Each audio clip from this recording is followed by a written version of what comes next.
you need more money, and that's why you must be very careful with this motion. For some entities, it is adding money. But there are also new entities, Mr. Speaker, as you said, tomorrow when it comes here. New entities with new votes. You have merged the Free Zones Authority with Export Promotion Board to form a new entity that is new, that will require a new vote. You just can't move money like that. Because this Section 19, it relates to existing votes and moving of functions. I'll go to National Children Authority. I can cover these ones together so that the Minister for Information and National Guidance is not bored. National Children Authority, number 7, National Youth Council, number 8, National Women's Council, number 9, National Council for Disability, number 10, National Council for Older Persons. I'll just make a statement without reading the report. Here, the motion was that they are transferring them to Ministry of Gender. What instead has happened is the creation of a joint secretariat that actually requires more money. But the original budgets for each of these entities has remained. In fact, the Ministry of Gender, when it appeared before the budget committee, they had problems that they were being asked to implement something unimplementable.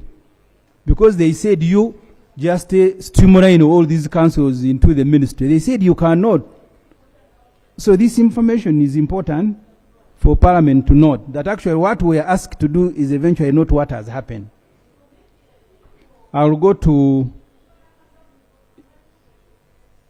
I'll skip 11 because 11 relates to the creation of a secretariat for all these councils.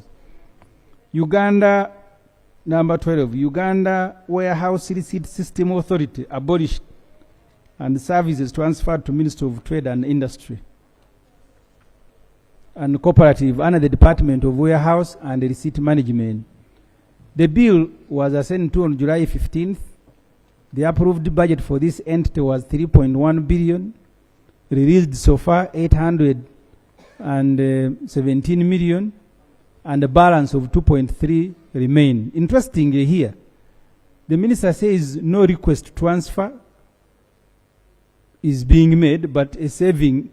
So here the information is confused. You will need to go back to the 2 documents of the minister.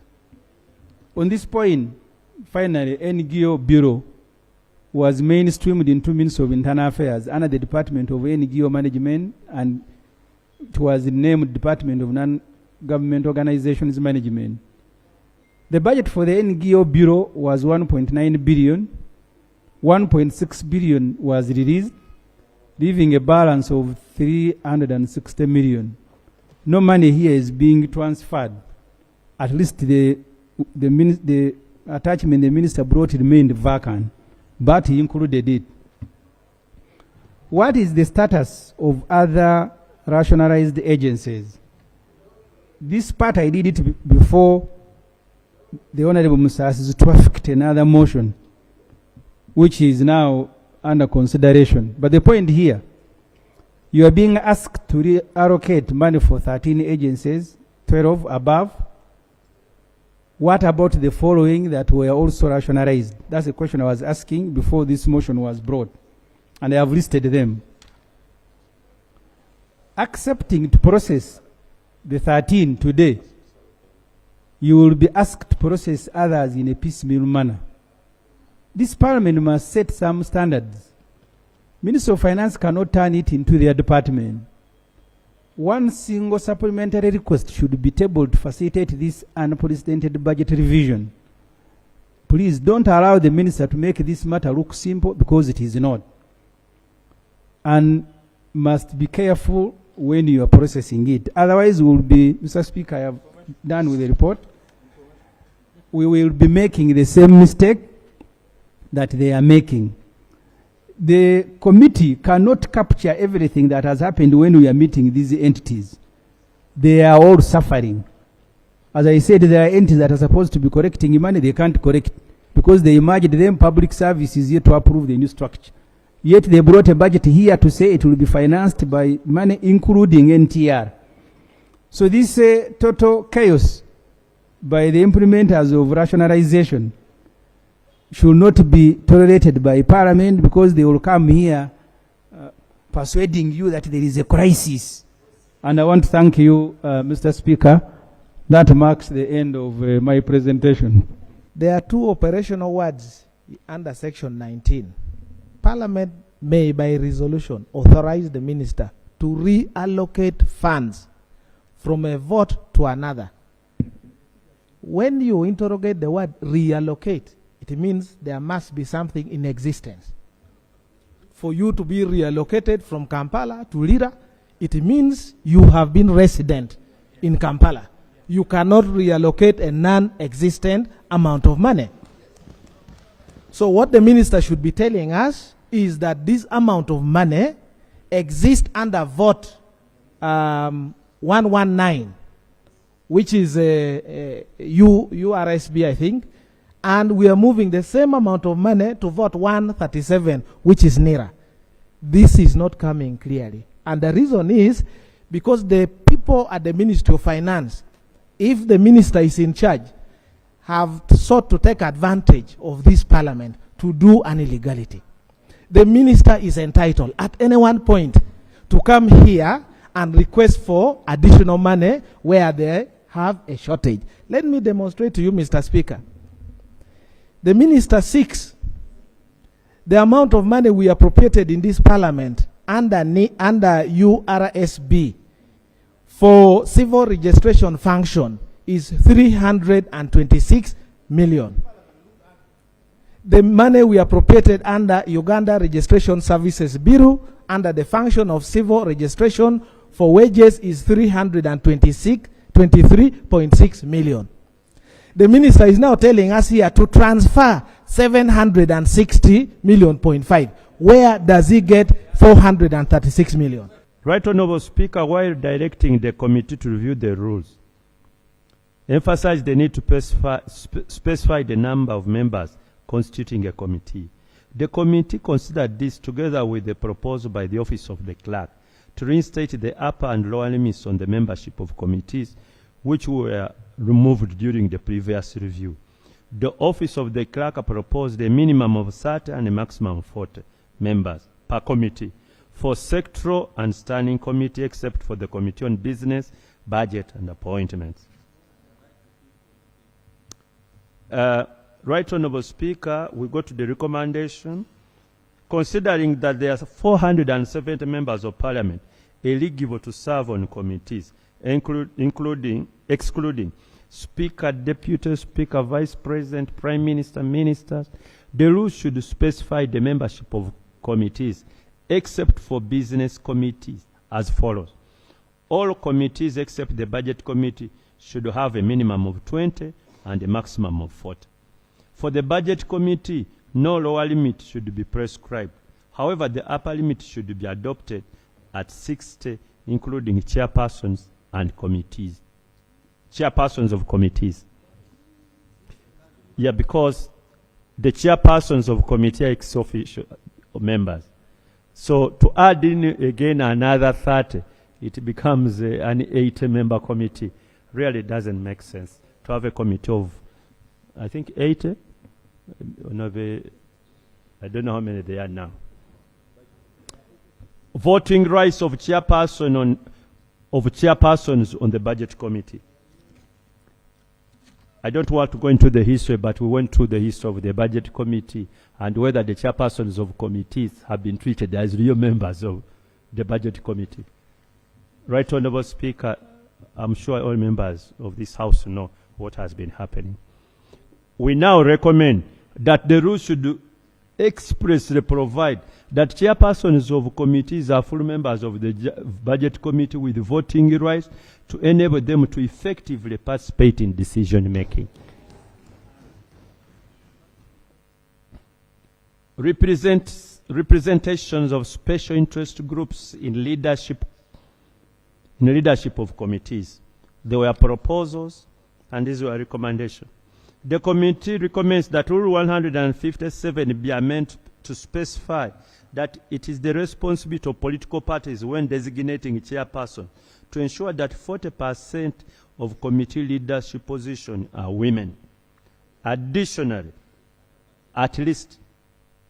the rule should stipulate that political parties should, as far as feasible, include representation of other special interest groups in the leadership of committees to ensure balanced representation and promote inclusivity. Leadership of the Committee on Human Rights. The committee, we went through a lot of this, but this is our recommendation. The committee recommends maintaining the current status quo where the Committee on Human Rights is chaired by a member of the ruling party. Mandate of the Committee on Rules, their justifications, mandate on the rules of the Committee on Rules and Privilege. These are the recommendations. Rule 175 should be amended to empower the Committee on Rules to review the rules of procedure of Parliament on its own evolution, in addition to considering proposed amendment by members and other committees or the House. The mandate of the Committee on Matters of Contempt of Parliament, breach of privilege, and discipline should remain as it is in the current rules. Disciplinary proceedings should only be initiated upon referral by the House to preserve the committee's independence and impartiality in handling such matters. The mandate of the committee should be broadened to include proposing amendment to the rules to give effect to the rulings and decisions of the Speaker.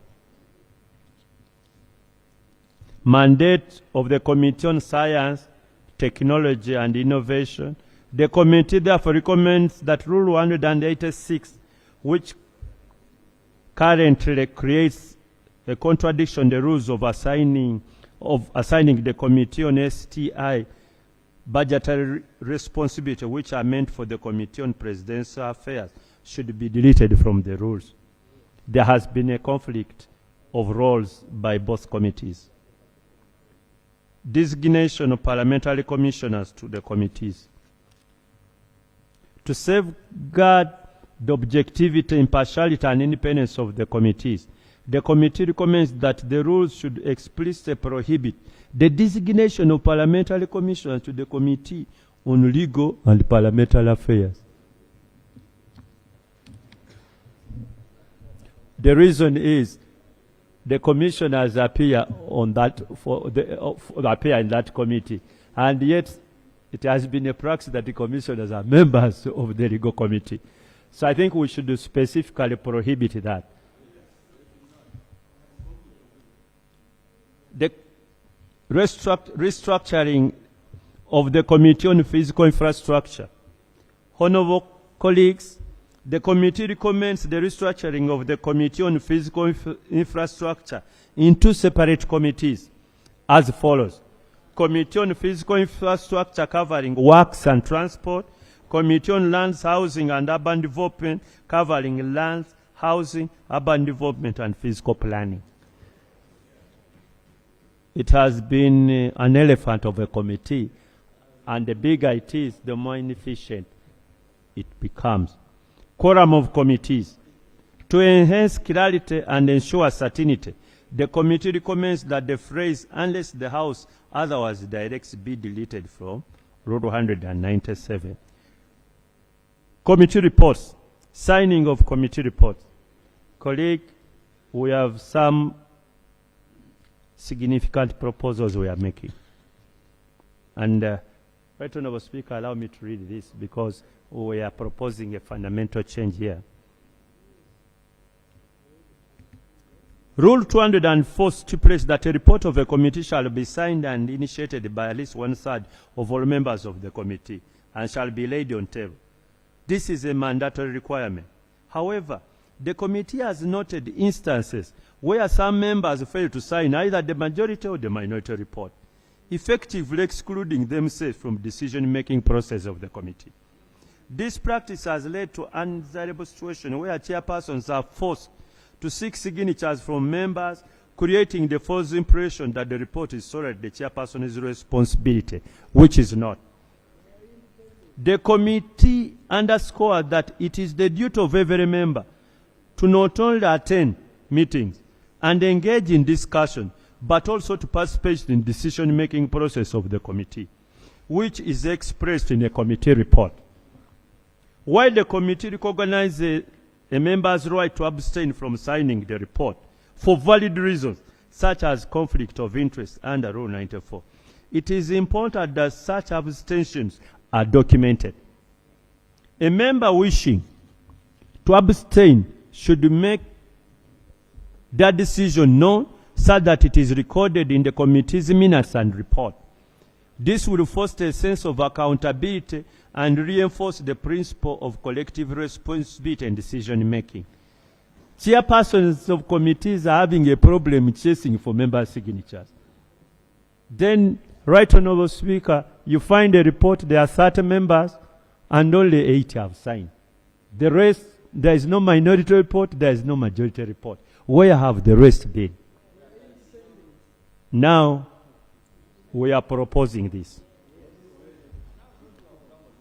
The rules should expressly require a committee report to include a list of members who signed both the majority and the minority reports, those who abstain, and those who abstain, and those who neither signed nor absconded.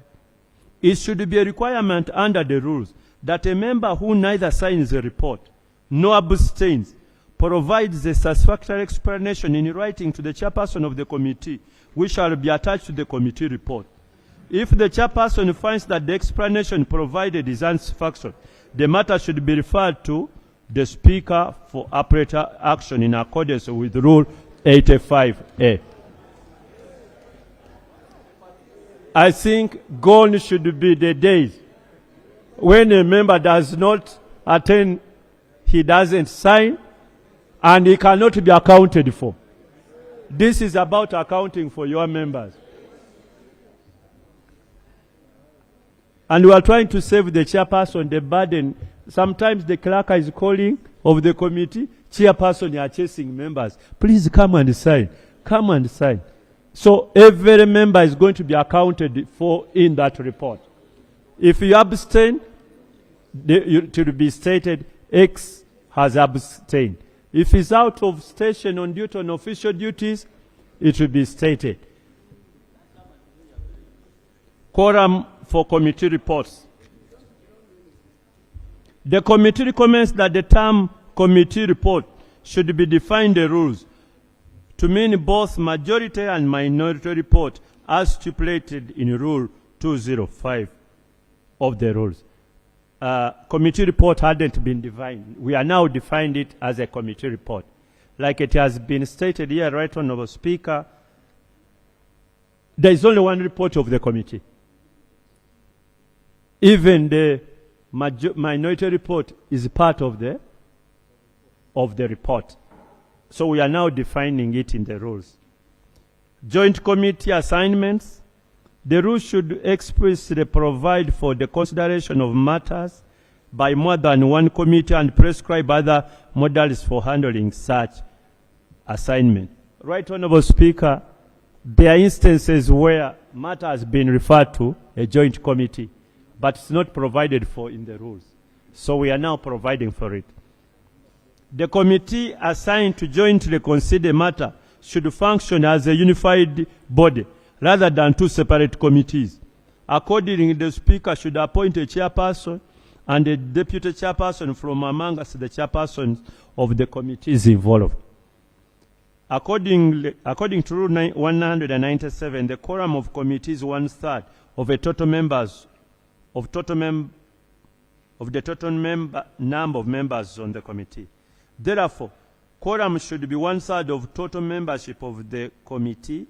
To ensure balanced representation, 1/3 should be, as far as is practicable, consist of unequal representation from each of the committee involved.